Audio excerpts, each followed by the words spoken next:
Welcome to the Commentary Magazine Daily Podcast. Today is Monday, December 15th, 2025. I am John Podhoretz, the editor of Commentary Magazine. Joining me today, Executive Editor Abe Greenwald. Hi, Abe. Hi, John. Senior Editor Seth Mandel. Hi, Seth. Hi, John. Washington Free Beacon Editor Eliana Johnson. Hi, Eliana. Hi, John. And social commentary columnist Christine Rosen. Hi, Christine. Hi, John. So this is obviously a terrible morning. It's a terrible day. It's been a terrible weekend.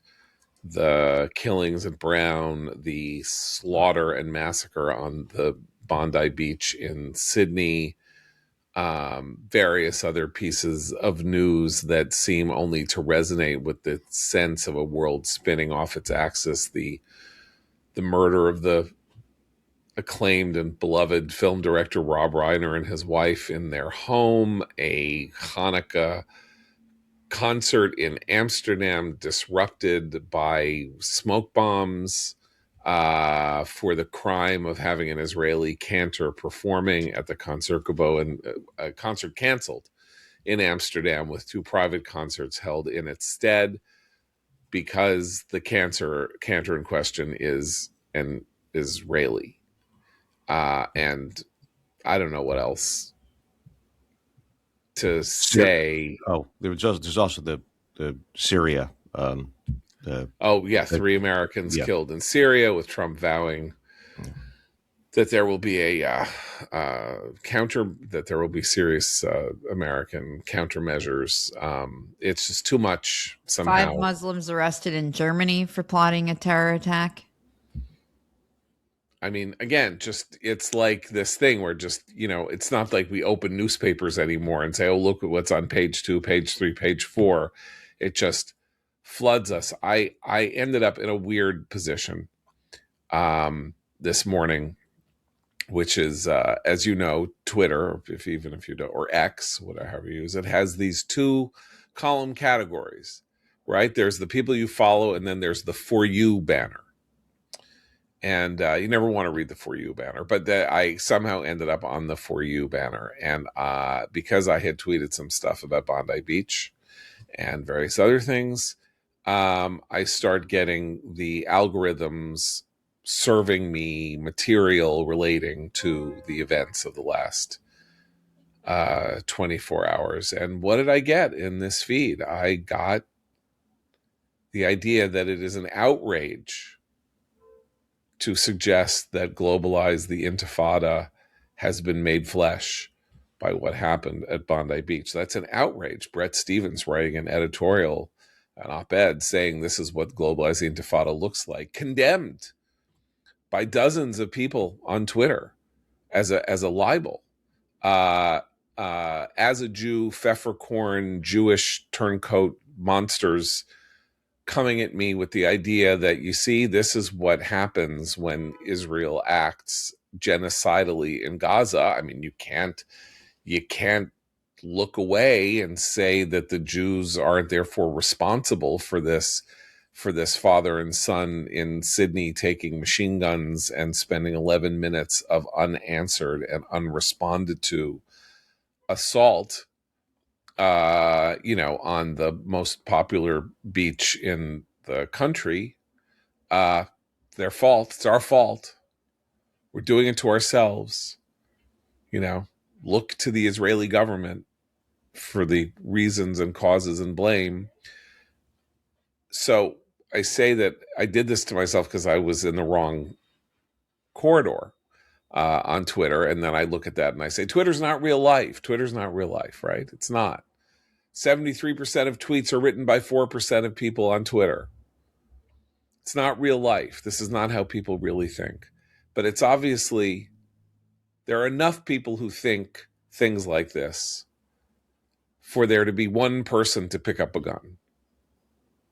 It's the Dick Cheney 1% solution problem. You only need one guy with a gun or 2 guys with a gun to go onto Bondi Beach with machine guns with an Australian police force that has clearly been told to stand down if there's violence, for violence to occur. And who even knew that this was going to be the worst story of the week when we were already dealing, and then Brown. We still don't understand what's going on at Brown, right? Economics final tutorial classroom invaded by a guy who shouted something we don't know, right? Shot 14 people, 2 of them dead, several in critical condition, walks out of the building, runs down the street. They don't have him. He's still large. Abe, you were pointing out, and I think this is it.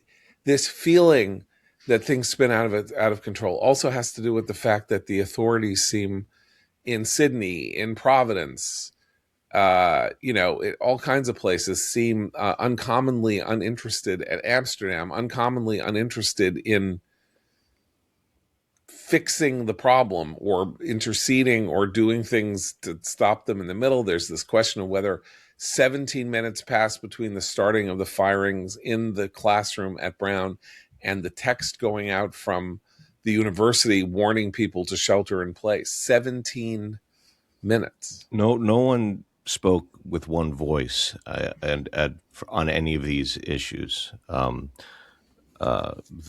officials in Australia didn't want to speak about reports of the police supposedly sort of freezing. The president of Brown asked 6 hours or something after the shooting, what was happening in the classroom. Said, "I don't know." Didn't know. Said, "Now, do we know that she's even telling the truth? Who knows?" But claimed not to know what was happening in that classroom.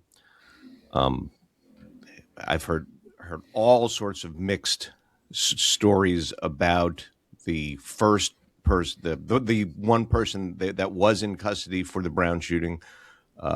Mixed stories, different stories, until that person was released.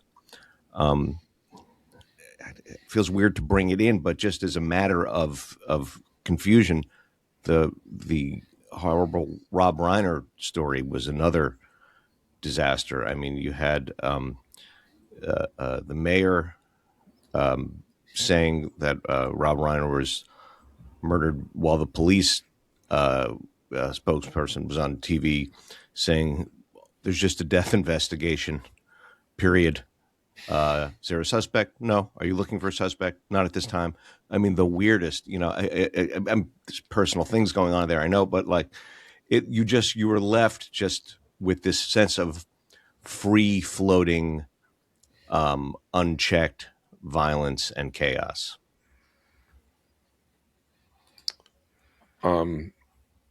So Can I say something about Brown please. quickly? I mean, there's a lot to say, I think, about all three, but at Brown, what we now know, and there's obviously a lot we don't know, is that one of the 2 victims is a young woman by the name of Ella Cook, who was the head of the Brown chapter of the College Republicans. And we also know that the shooter came in and yelled something. Now, this was at Brown, some kind of a prep session for an exam, an economics exam.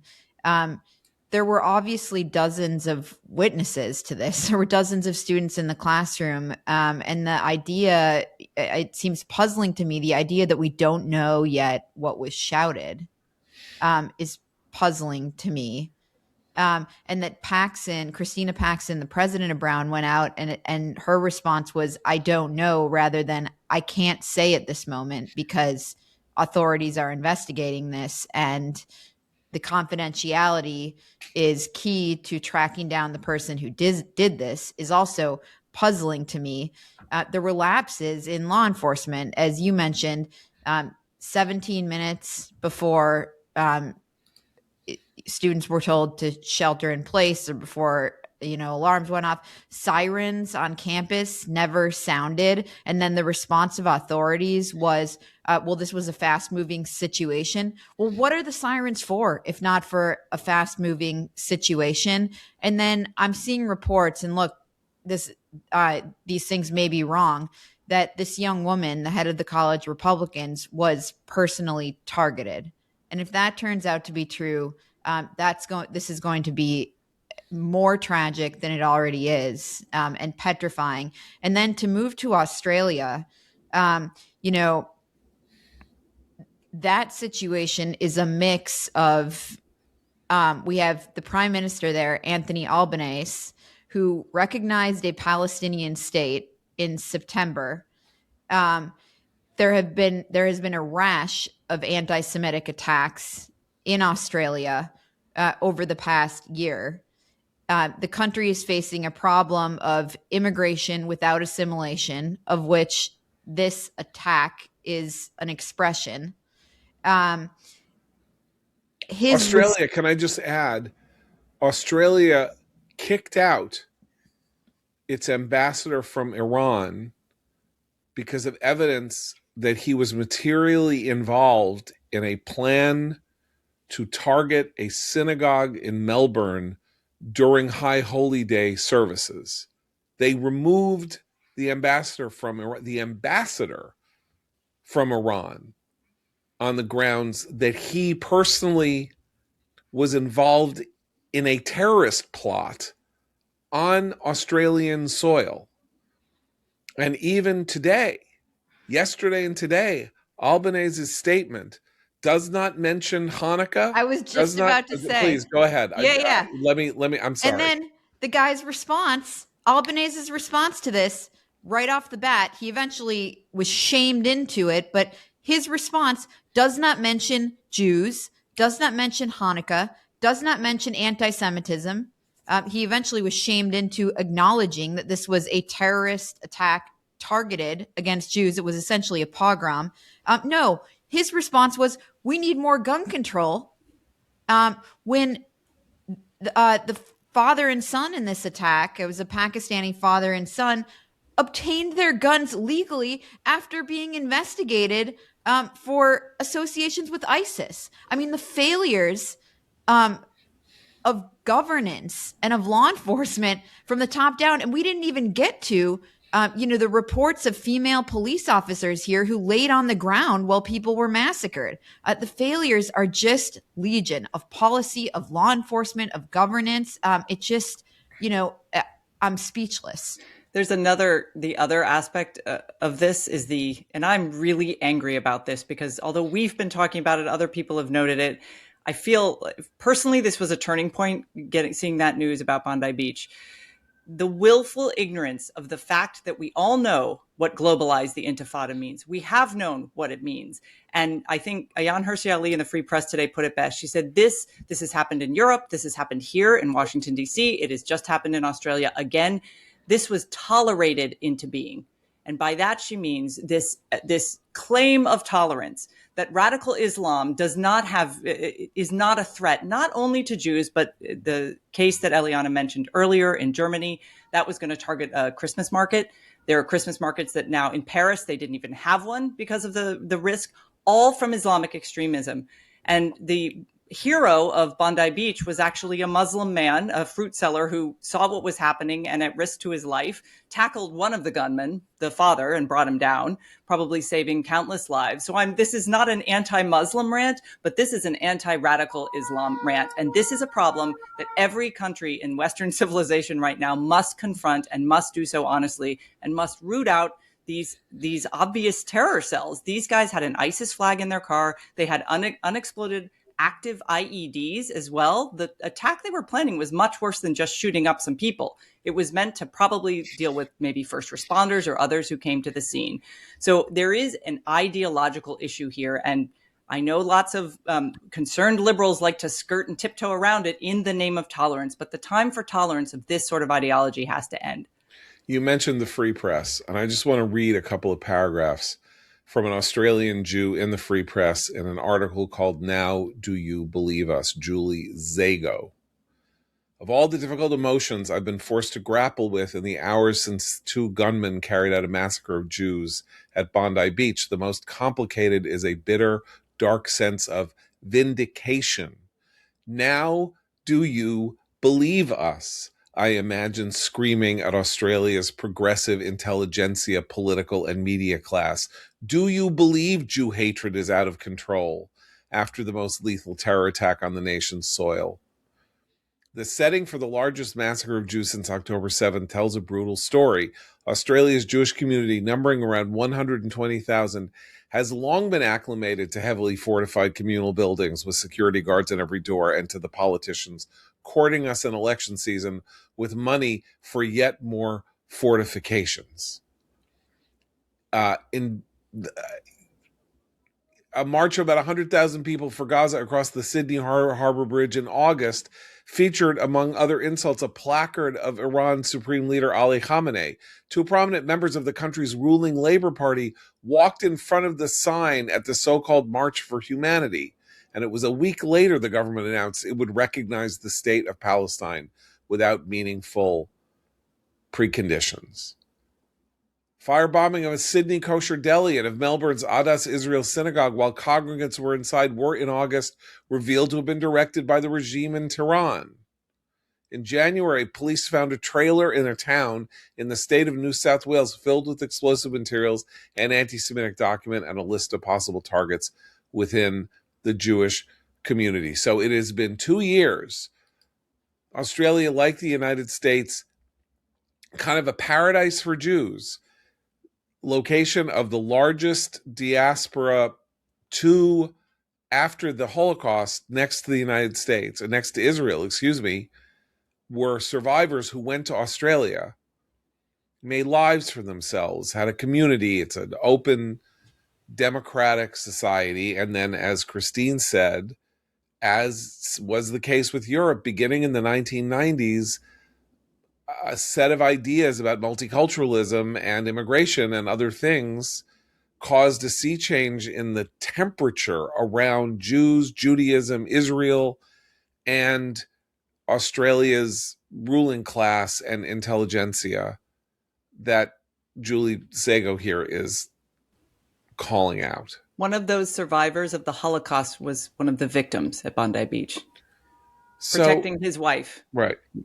Look, I wrote a series of pieces in the magazine since October 7th called, they're coming to get us. They're coming to drive us underground. It was almost entirely about the United States.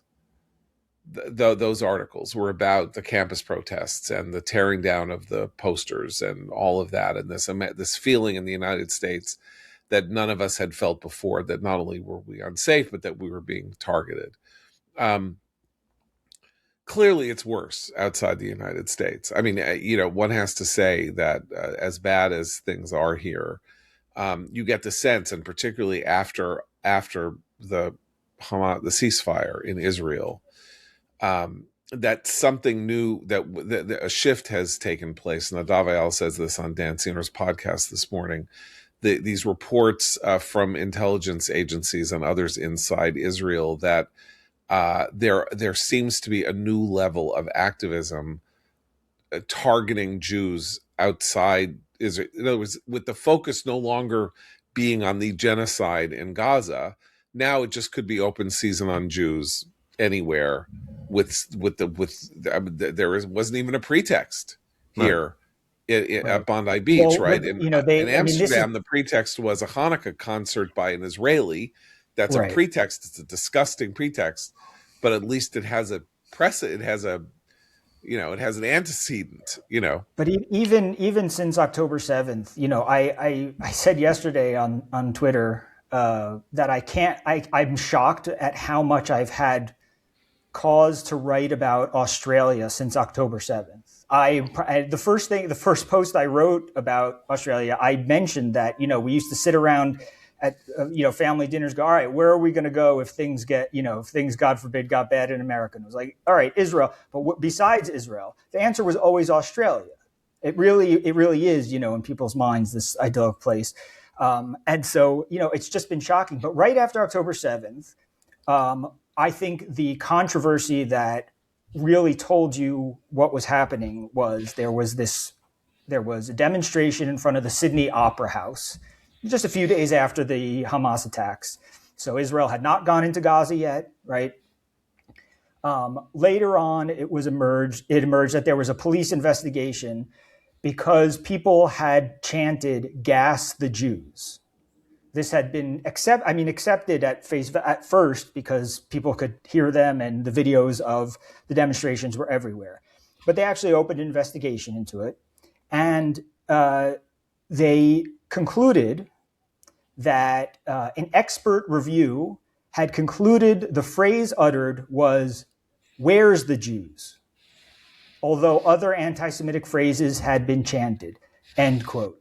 So here was the fight. Did they say gas the Jews or where's the Jews? Because both of them are going after Jews. We were arguing over which explicit threat there was. That to me really characterized Australia's like descent into this kind of Jew baiting chaos, because these people feel like it's a defense to say where's the Jews instead of gas the Jews. The other thing is that, when we talk about pretext, a fairly prominent Australian human rights attorney asked at this point early in the war, tweeted the question, why are Australian Jews so intractably bent on justifying what Israel is doing to Palestinians? This was open season. This was a call for go after the Jews of Australia on whatever pretext, and it had been happening right away after October 7th. And they were open about this not being Israel, and Australia was the one place where there was less trying to hide it behind the banner of anti-Zionism and more, where's the Jews and why are the Jews and all this stuff. And so it's extra frustrating because we've had these arguments in the West, in Britain, in the US about, what is really a threat? What is it harassment to say from the river to the sea? Does it violate the colleges? We had to deal with the euphemism fight.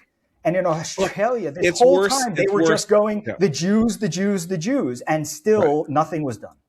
Look, it's worse than that, because here in New York, for 2 months, after Zora Mamdani secured the nomination as the Democratic nominee for the mayoralty, one of the main issues that he had to deal with was, would he renounce, denounce, or change his views or alter the way he talked about Israel, Gaza, as the founder of the chapter of Students for Justice in Palestine at Bowdoin, which was his entryway into politics, would he understand that in a city that was 9% Jewish, that has the largest single Jewish population outside of the state of Israel, that new responsibilities would oblige him to alter his course on some of these matters? He refused to do so, and there were repeated times in which he was asked by reporters and that sort of thing why he did not denounce or renounce the phrase globalize the Intifada. And he said, that is not language I use. So, but the obvious follow-on is he didn't say, and nobody should use it. It shouldn't be used. It's a call to violence against people who will be my constituents. And during this 3 weeks before the election, there was in New York political circles, and I can tell you because I was having conversations with people outside of our, my own little bubble, and reading things and that sort of thing about how, leave him alone, let it go. He's the mayor of New York. Okay, so he has bad opinions about Israel. You think he has bad opinions about Israel? Who can, he's going to have to deal with public safety. He's going to have to deal with affordability. He's making all these promises, focus on the policies that he's pursuing and not this question, why are you bringing this in out of nowhere? It's ridiculous. This is an issue because, as we are now seeing, if you subsidize an opinion as Ayaan Hirsi Ali might have it, right? That this opinion was tolerated into being. If you subsidize something, you get more of it. So if you have a mayor who is on record in the world of radical Islam as not denouncing globalize the Intifada in a place in the world that has more individual targets of opportunity to harm Jews physically than anywhere on earth. By the way, in some ways, unless you think obviously every house in Israel would count as a target, but there are more Jewish buildings in New York, Jewish sites, Jewish restaurants, Jewish anything that aren't just synagogues or community centers than anywhere else on earth. And you have a mayor who has telegraphed the message that globalize the Intifada is kind of okay with him. What will that lead to when he takes over City Hall on January 1st in the city I live in? I have a kid who goes to a Jewish day school on the Upper West Side of Manhattan. What's going to happen? Got a lot of security. Schools always had a lot of security. A lot of places are hardened. You know what's not hardened?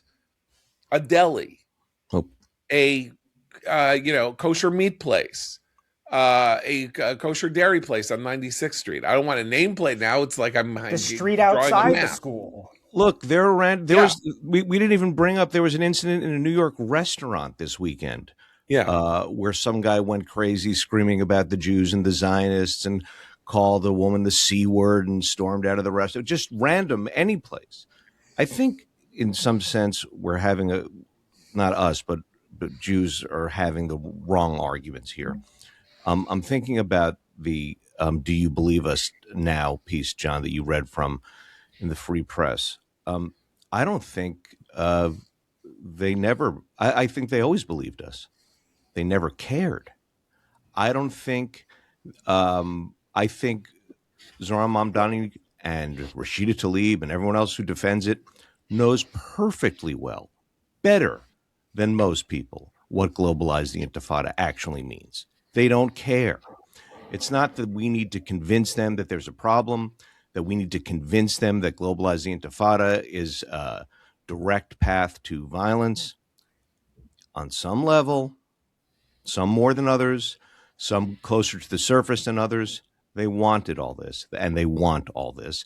And it's explicit now because, as I've seen also on Twitter throughout the weekend, there are all these sort of curly Q arguments basically saying Jews generally support Israel. That reveals their bloodlust and makes them complicit in, quote, genocide. This is what they want. That is the logic of globalize the Intifada, is that the Intifada took Israeli civilians.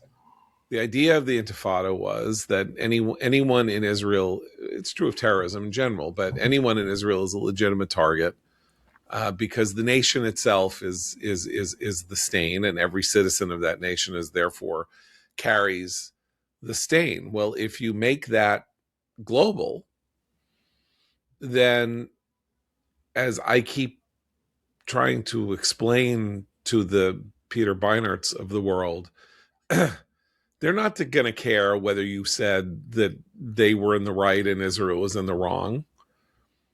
You're standing in the wrong place. You're dead. You're a Jew in 1938 who converted to Catholicism in Vienna or in Berlin. You're going into a concentration camp. Ideological distinctions are not going to save you from an attitude and atmosphere in which the idea is that every Jew carries within him the stain of the evil that needs to be extirpated. Well, and that comes with, and the irony there is that that's the argument they're making. And yet the minute you point to radical Islam ideology, the minute you ask, where are the imams stepping up daily, weekly after, and will give a press statement after an attack like this, and then they disappear forever. Where are these men getting radicalized? What are their own communities doing to prevent that radicalization? But the minute you say that, you cannot tar all Muslims with this. This is not a Muslim thing. How dare you? And yet, if you happen to be Jewish, you are responsible for everything that the government of Israel has done from the moment the state of Israel was founded. I'm really wound up. I should probably tone it down or have had less coffee, but it infuriates me that we are allowing, once again, it happened after the shooting here in Washington of the two young people at the Israeli embassy. It is not enough to just say, oh, we need more gun control. Oh, we're worried about the radicalization. Oh, it's not a Muslim thing. This is an ideology that it's starting with the Jews, yes, but it is extending already. They are murdering Christians in Africa. They are shutting down Christmas festivals all over Europe. They are not interested at all in negotiating the terms of the kind of civilization they are using violence to attain. And our tolerance is a weakness in this setting. And I think that's where this is what the Jewish community has been reminding political leadership for decades now. But I think as Americans, we have a lot more facility, a lot more freedom, but also a lot more ability to kind of organize. And I mean, we've talked on the show many times about Jewish communities' security, but also personally arming themselves, training, self-defense. These things, unfortunately, are the new reality. And I think the fact that our elected officials aren't able to identify where this ideology's endpoint is. It is not just the destruction of the Jews. It is the destruction of everything that Western civilization stands for. They go after the Jews first because the Jews are the best example of a people who thrive under the conditions of that civilization and who uphold its values. Yeah, I think the point about what we're witnessing really is the destruction of the West is very important. Hanukkah got off without a hitch, as far as I could tell, in Israel. Meanwhile, all around the West, who, even if you're not Jewish, and even if you hate the Jews, and you hated the war, and you want to live in societies like these? Because Islamists can get away with this.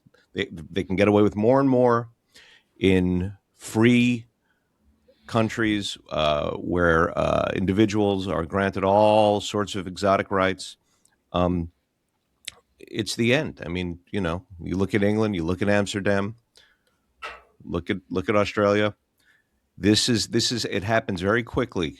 And if you just look at the state of affairs 2 years ago to today, all around the West, and what kinds of countries they are now.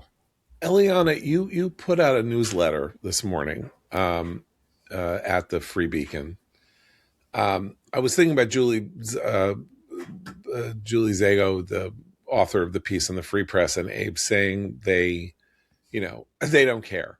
When she said, "Now do you believe us?" she wasn't talking about, sort of like Australia's versions of Ilhan Omar. She was talking about the mushy middle, right? She was talking about conventional liberal opinion makers and holders in Australia who, you're right, probably in the end didn't care.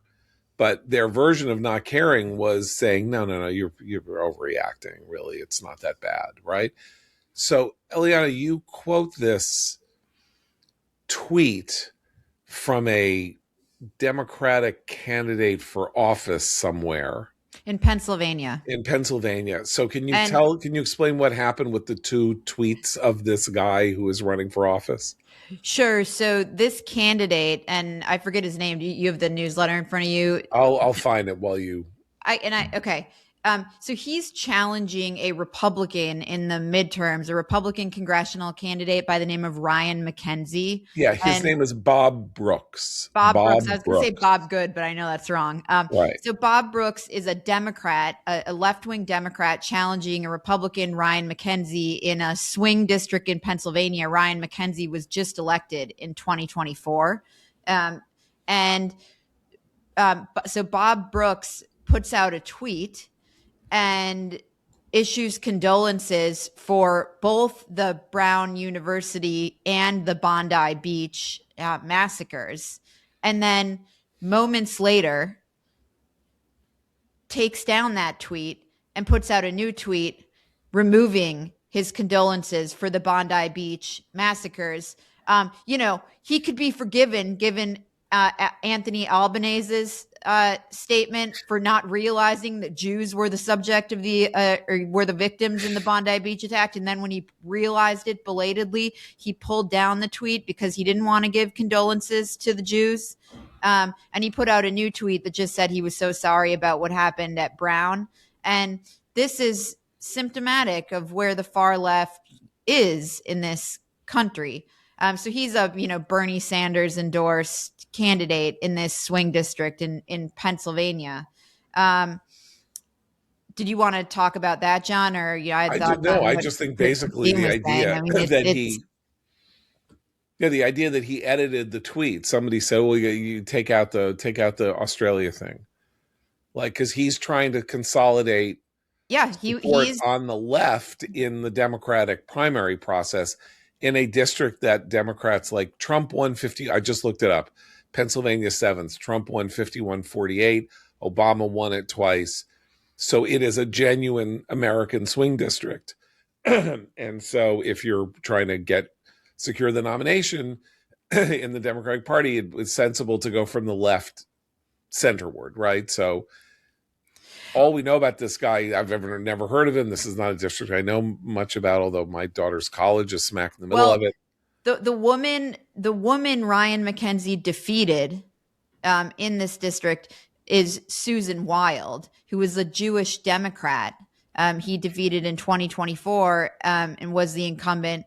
And she, so this has gone back and forth. It was a Jewish Democrat who was in this seat.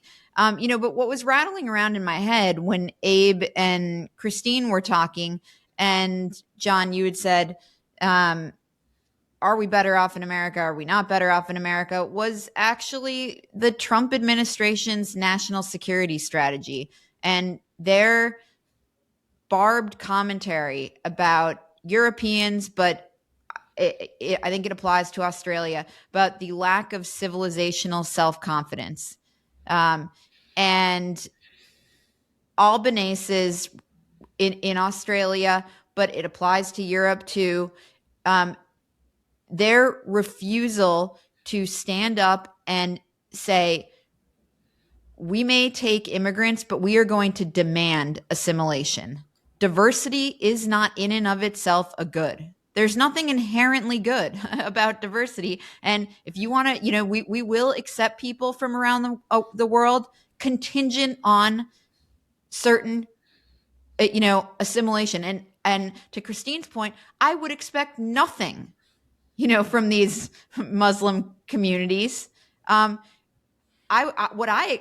expectations are of the leaders in the Western world. And I think that is who the Trump administration is critical of. And I do think for now, the United States is better off because every now and again, the American people will get so angry and tired of Democratic leadership that occasionally they will elect a Trump who will say, no, we're sick and tired of immigration from the rest of the world without the requisite assimilation. And that is what we're seeing the president say. And we simply don't see that very often in the rest of the world. But we are seeing the Trump administration talk to them. And these attacks, I think, are symptomatic of the dangers of talking about diversity, as an inherent good, and a refusal to demand the assimilation of immigrant populations. Look, I would even say that it is more than acceptable in the truest understanding of the world that diversity is a good. I think in the United States, assimilation was not something that had to be forced on people. It was the nature of the existence of an immigrant population that it became assimilated over time. Something changed in this country in the 1970s, 1980s, in which not assimilating became a subject of a series of subsidies, educational deferments of the idea that a kid coming into school needed to be taught in English, the creation of social service agencies to funnel money. This, of course, is now seen in the most dramatic way in the Somali fraud that we've now been talking about for weeks and that Eliana and her family have been talking about for 7 years. The Somali fraud, which is that you not only bring in a population, but you provide it with services and resources to prevent its assimilation. Part of the process of assimilation was the tough bargain of coming to the United States, which is you come here. Congratulations, you're here. You're covered by the Bill of Rights. You're covered by our Constitution. You have the freedoms that we all have. But if you don't learn English, you're not going to get out of the working class. If your kids don't do well in school, they're not going to do any better than you. You're going to be living in poverty. Maybe it's better poverty than you had where you came from, but you're still going to be living in poverty when there are all these benefits and glories available to you. But get yourself on track. And now we pay people to stay in their ghettos. We subsidize people for not assimilating. So it's not just that we are demanding assimilation. We are supporting the opposite of assimilation. And that is psychotic. Talk about a lack of civilizational self-confidence. It's not just that. You're breeding populations of people, or you're allowing generations of people to be created who have some sense of their distinct nature apart from the overall American experience, which is not only criminal to them, who deserve every right to participate in the American experience, but is disastrous for American cohesion, even though we don't demand cohesion in the way that other countries demand cohesion or leave people out who are not part of the in-group forever. Like you can't become French, really, but doesn't unless it? You are French. It also encourages a culture of grievance and entitlement combined, and that's very fertile ground for radicalization, particularly if you're a young aimless man growing up in that community and maybe you've been living off of whatever subsidies, and you can't quite break into the mainstream culture even if you want to. And so that and then you can go online and you can find lots of other aggrieved young men who have things to tell you. And it does sound in this case, the young man in this attack on Bondi Beach was on the terrorism watch list because he was associating with other people who had pledged allegiance to ISIS. So they even knew he was a threat, but they declared that they didn't see him as an imminent threat. We have lots of those people in our country too right now. People on watch lists, people who our authorities are kind of keeping an eye on.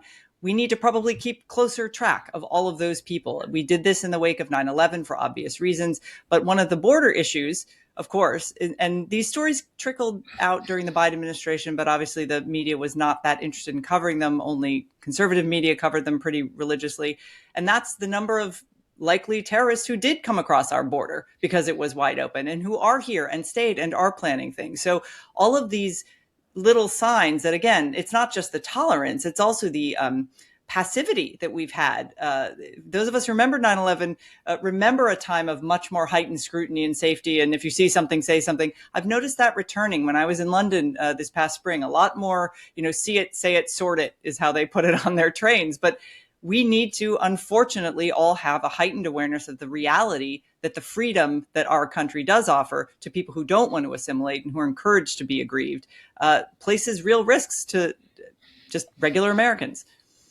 There's also the issue of go ahead.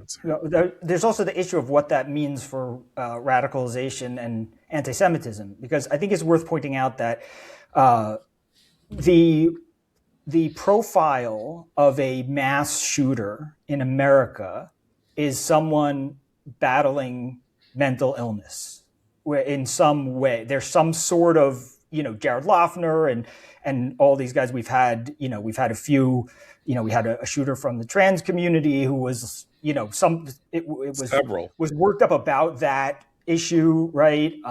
And so, we often come down and say, like, this guy was, institutionalized or whatever. And, but the profile of an anti-Semitic mass shooter is globally not someone who heard something and acted on it because they hear voices. Okay. And that's important, because we have the discussion in America about incitement, and we always say, well, you can't predict what a crazy person is going to do with something you say. And you can't be held responsible for something a crazy person is going to do, right? That you say this, and we had that was the fight over Sarah Palin, and could she know that she put a target in her ad and some crazy person? We use that vernacular. You can't be expected to be responsible for what some crazy person is going to do when they hear something. But here's the thing: the anti-Semitic violence is planned, rational, and thought out and networked and part of an infrastructure. So when people say globalize the Intifada, that's not like, oh, somebody crazy might hear that, Israel was starving Palestinian babies and might just, lose it, to take out a knife and start swinging it around. That is a directive to a fair number of people in the world. This is part of a population that believe that action can and should be taken, and they're not chasing ghosts, they're not hearing voices, they are listening to the culture and the politicians and all this stuff, and that the everything about these anti-Semitic attacks are in a certain crazy way entirely rational in the way that they proceed, right? John, you said this in the wake of the hyper-caché attack in Paris, right? When Obama said, some random people in a deli or something to that, effect. And, and you were saying it's not random, right? It's these things are, certain people are sought out, and the people who do them are sought out to do them and all this stuff. Simply put, this is, attacks on Jews are never random. Right. An attack on a high school is random in a fundamental sense, because 50,000 kids went to that high school over the last, over to a high school over the last 25, 30 years. And one of them, something happened, and then they go in and then they shoot everybody. That's the definition of random. Anti-Semitic actions have been a fact pattern in the history of humanity for 3,000 years. So if it happens on Bondi Beach this weekend, or it happened in, Sabbatean in Poland during the time of Shabtai Tzvi, or it happened in Odessa in 1903, or it happened in Spain and Portugal in the 15th century, it's all the same attack. I would say today, to both your and Seth's points, it's even less random, in the sense that an anti-Semitic attack today is the end product of a very vast, well-funded international machine that is designed to create that end product. Everything from the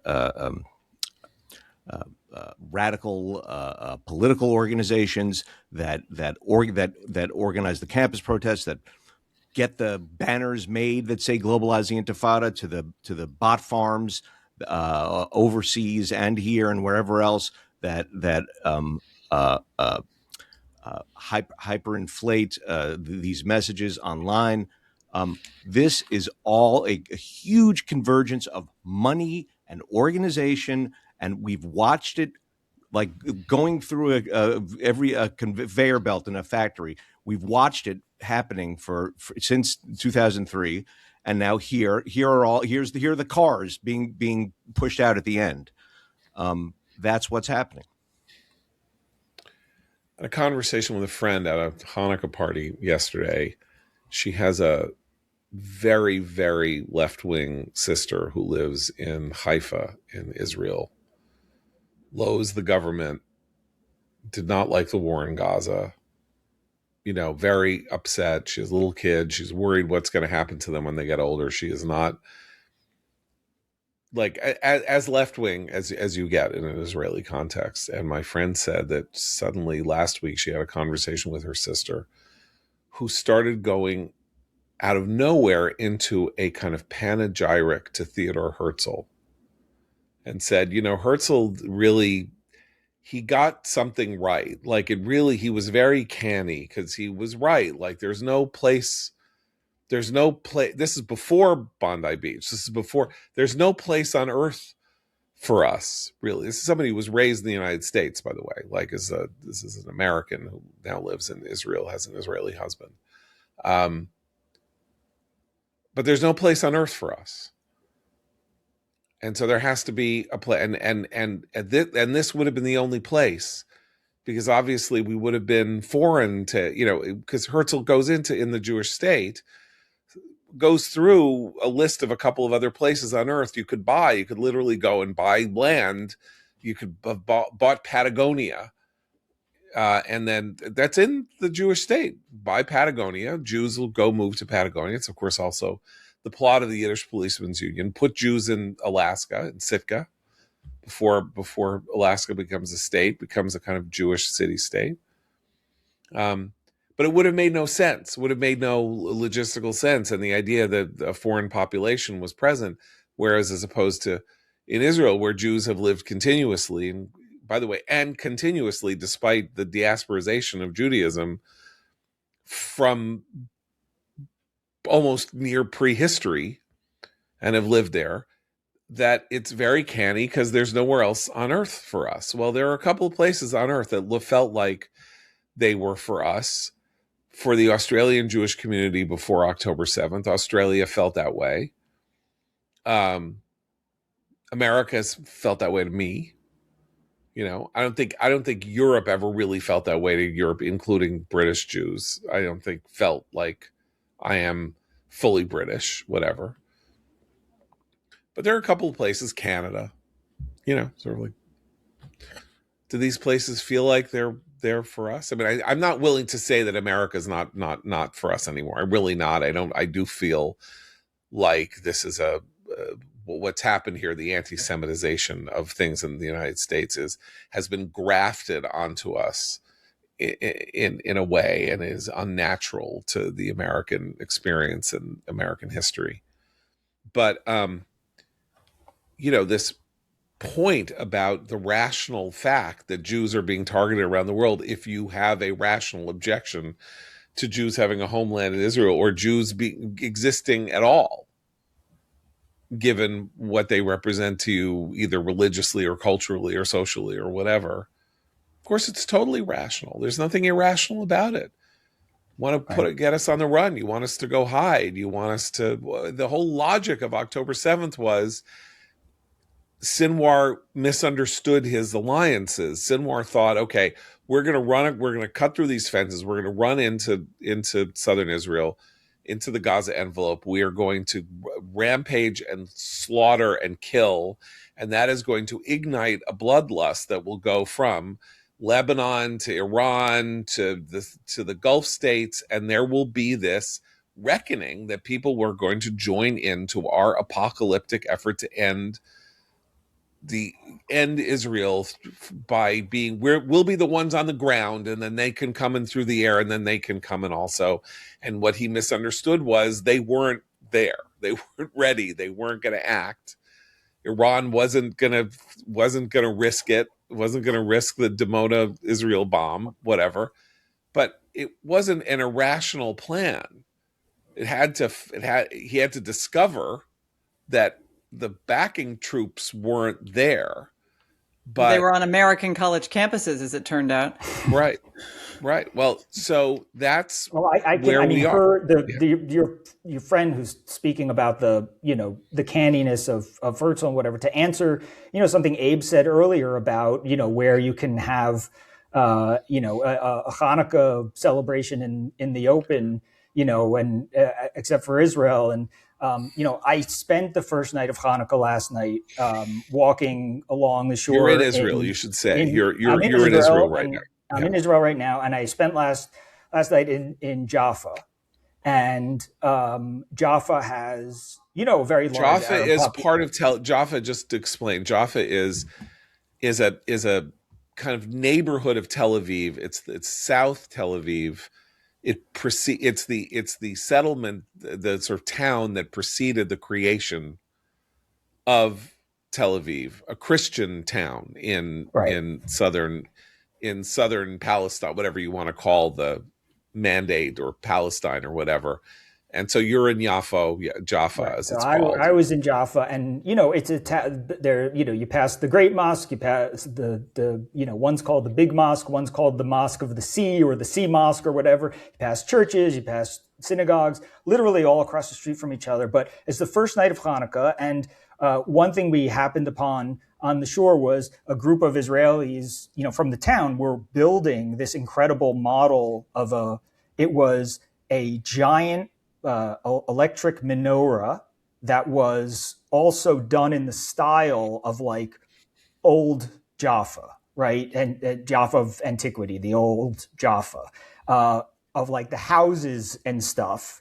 And on top were just, these candles, these flames. And then you walked further and we passed, an Israeli worker who was climbing a giant menorah, and we didn't even realize there was somebody there until he called down to us, like, "Hello, Chag Sameach." He's climbing a giant menorah to fit it with certain, tubes and stuff for the lighting as they're about to do it. All throughout, you see, then you pass, the giant Christmas tree.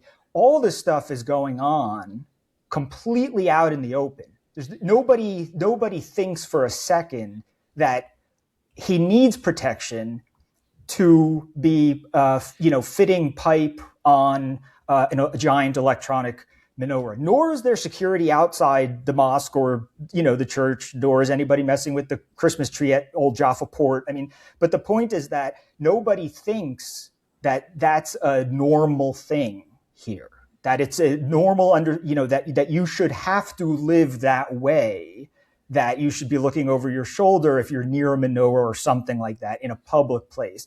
And, I think Deborah Lipstadt said the same thing on Twitter after the attack, and a couple other people did as well. Where are their public celebrations, right? Why, somebody else said, why doesn't this happen in Europe? Because Jews in Europe stopped having unprotected public Jewish gatherings, right? For holidays and stuff like that. So yeah, I mean, there is this sense that despite the fact that Israelis are obviously the target, and all of the stuff that you mentioned about October 7th, and it's not as if there's not terrorism, but there is a different way of thinking. This is the one place where that is a normal thing to do, to have that very public display.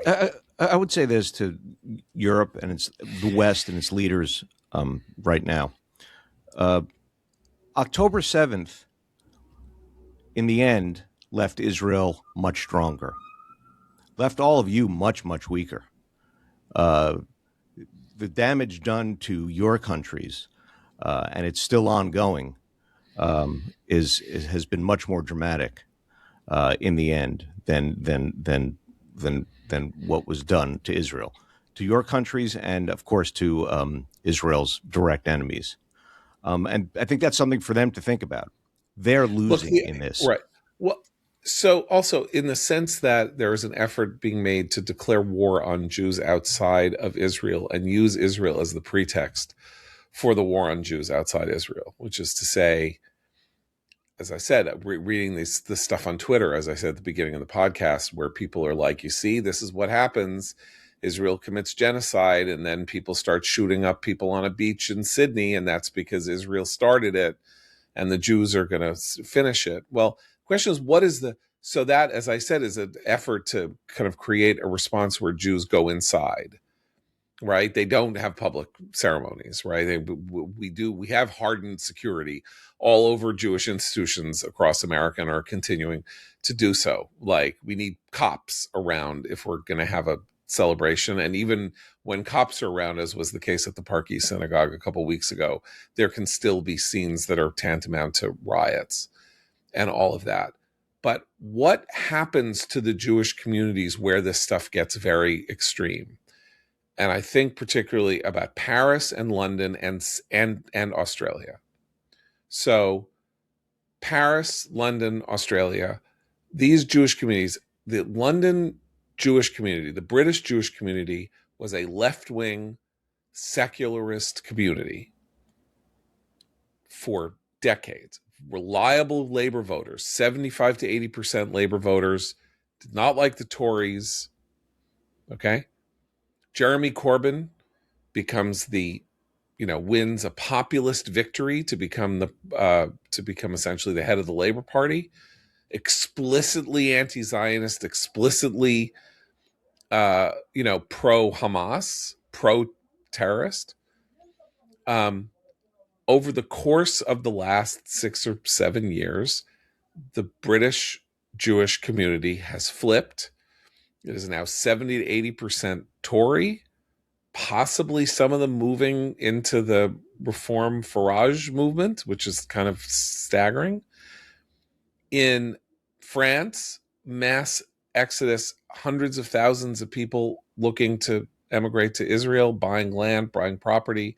And from what I understand, the 120,000 Australians in the wake of the protests after October 7th have made serious efforts, overtures, inquiries about making Aliyah to Israel. Is this weakening Jewish resolve and the Jewish connection to Judaism, these attacks on Jews?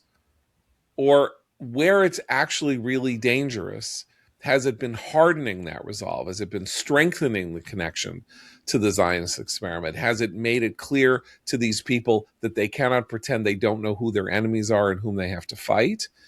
And we in the United States, and particularly left-wing Jews in the United States, are not quite there yet because the situation in America is not dire yet. Oh, see this. Okay, I'm glad you said that, because this is actually something that I think is important in terms of a continued weakness on the part of our political leaders, left and right, for different reasons. The left because it tolerates anti-Semitism, and the right because it has its own anti-Semitism problem right now as well. And that's that. Most people, if you're Jewish and you go to, you've known that this is a problem for a very long time, because your synagogues and your schools and anytime you want to do anything publicly has a lot of security. But, and if you're on Twitter and you follow these issues on social media, you're aware of them. But most people aren't in that category in this country. They don't follow this closely. They don't actually ever go to any sort of Jewish institution and see the level of security. And when they do, they're shocked. They're shocked by what is required just for daily life as a Jew, even in a free country. So I think one thing I would like to see from the leadership in this country, and I don't care if you're a Democrat or Republican, more people standing up and saying attacks on Jews are attacks on everything this country stands for. And it's true, because a free society requires tolerance of faith. And we've talked about what the turn that tolerance has taken in Europe, and obviously now also in Australia, is actually not tolerance for everyone. It's tolerance of violent ideology, because it only affects a group that the people in that country, in those nations, have decided don't need to be protected or should protect themselves. But we don't do that here. We should not do that here. And I would like to see more of our elected political officials saying, an attack. This happens if among sort of progressive Democrats, anytime, say, somebody attacks a trans person, it's an attack on this trans person, it's an attack on all of us. They're instantaneously willing to say that about any special interest group on their side. I don't hear that from them with attacks on Jews. I hear the worries about Islamophobia, the let's all understand that we have to do. It's all, pardon my French, it's bullshit. It's just not what the moment requires any longer. There must be stronger statements of what these attacks mean, particularly in a free society that, as you say, John, hasn't, thank God, experienced quite the level of regular violence that we've seen in Europe and now in Australia. And however, to Christine's point, well, you were going to say something hopeful. No. I was going to say something worse. To Christine's point, where once you would have seen it readily on the right, now there is, among some high-profile right-wing politicians, a reluctance to say that kind of thing, because the very message that is being advanced by the anti-Semites on the right is, our interests are not aligned with Israel. We are not Israel. We are America. Why would we say an attack on a Jew is an attack on this country? It's simply not true. And there is a fear of turning off those people now. Look, you're both absolutely right. And I think Christine's hortatory demand is... Sorry, I had a lot of coffee this morning. And righteous, but the tweets that we talked about, Eliana's tweets, the Democrat running in Pennsylvania 7th, shows that not only is that not going to happen, but that the incentives in one of the two major political parties in the United States are acting against people doing that, saying an attack on one Jew is an attack on all. They don't want to say it. They're afraid of saying it. They think it's going to harm their But the fundraising. They American think people don't agree with that. That's what I'm saying. I The agree vast with you. majority don't agree with that with the direction that party Yeah. is headed. And as that, one of the tragedies of this Groyper anti-Semitism, Tucker Carlson, Kevin Roberts bathing in filth, is that there is a huge political opportunity that is being squandered by the right to seize the moral high ground in a civilizational struggle against America's enemies that everybody was in on 25 years ago when they attacked. So, as I say, the thing about the United States and even the Jewish community in the United States is everything that's happened that's bad is, with the exception of a couple, particularly obviously the murders at the Israeli embassy, the guy getting killed by having the megaphone thrown at his head in Los Angeles, certain violent events since October 7th Boulder. are really terrible, but we haven't had a Bondi Beach. We haven't had a pogrom like in Amsterdam, after the soccer match. We haven't seen the police in our cities siding with the Muslims against the Jews as we have in London and Paris. Like, we haven't seen that here. Seen bad behavior by a lot of individuals and organizations that seem to be tolerated by things, but we're on a knife's edge. And as I said, the city with the largest Jewish population in the world outside of Israel, and probably the largest urban population, Jewish urban population, period. Twice as many Jews in New York as in Jerusalem or in Tel Aviv. We just got a mayor who is a fellow traveler of the globalized, the Intifada crowd. And 2026 now looms as a very frightening portent. We'll have to see what happens. But, but I think that the people who think that, I think this is Abe's point about what's happening to countries getting weaker. People have underestimated the Jews forever, and we're underestimating ourselves now in some fundamental sense. Like, do you really think, we're going down without a fight? Wasn't that what October 7th showed? Israel said enough, and it said enough to Hamas, and it said enough to Hezbollah, and it said enough to Syria, and it said enough to Iran, and it's saying enough to the Houthis. And that is now the example that Jews are going to follow, not the Gaza Jews who were in my horrible For You Twitter feed. But as I say, Britain and Australia and France demonstrate that the Jewish communities there are fully aware of who their enemies are and are willing to act on it. They're so small and they're so relatively powerless. And the Jewish community in the United States is small, but it ain't powerless. 20% of the giving in politics and close to 20% of all charitable giving in the United States comes from this 2% of the population of the United States. We are in a position to make sure that what is happening there, that there are consequences to people if it happens here. What's interesting, John, is that Israel has demonstrated the national self-respect, the civilizational self-respect that many on the right now, that the Trump administration is demanding from European countries, but that many on the right now are taking aim at, who claim to be MAGA, are taking aim at, angry about, deriding. But that they really should be pointing to as a model for, what the rest of the world, Europe, Australia should be doing. And by the way, just not to broaden this out and to get it, go into controversial territory, but there's one other nation in Europe that is expressing civilizational self-confidence and an unwillingness to kowtow and bend and be sucked into the yaw of what MAGA seems to want, and that is Ukraine. which has said we are not surrendering to Russia.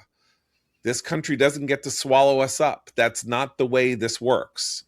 And it is a deep problem. Again, talk about a loss of civilizational self-confidence that we have this force on the right that has decided somehow that Ukraine is our enemy instead of our bulwark, or a sort of a leading light in the effort to establish the glory of Western civilization against its enemies, is a great tragedy for the right. And it remains much more inexplicable to me than the anti-Semitism explosion on the right here, because anti-Semitism exploding is the dog bites man story of the world. Like that, there is anti-Semitism and it has expression, all over the place. That's just what it means to breathe and be alive as a Jew throughout history. But this is yet something else. I didn't even mean to go there, but you brought it up in my head. So, well, we've gone a long time. I don't think we have a recommendation today, except your tweet on Brad Lander is a good recommendation. Oh, okay. Well, thank you. I was going to recommend Christine drinking the same amount of coffee. Yeah, Christine, that's good coffee. What coffee do you drink? I drink a really dark roast and I grind it up myself in a nerdy way because I like extremely strong black coffee. So I really did have a little too much. So extremely strong black coffee is today's commentary recommends, because it gives you the juice that lets you go for an hour and 15 minutes on a podcast. So we'll be back tomorrow for Abe, Christine, Eliana, and Seth. I'm John Podhoretz. Keep the candle burning.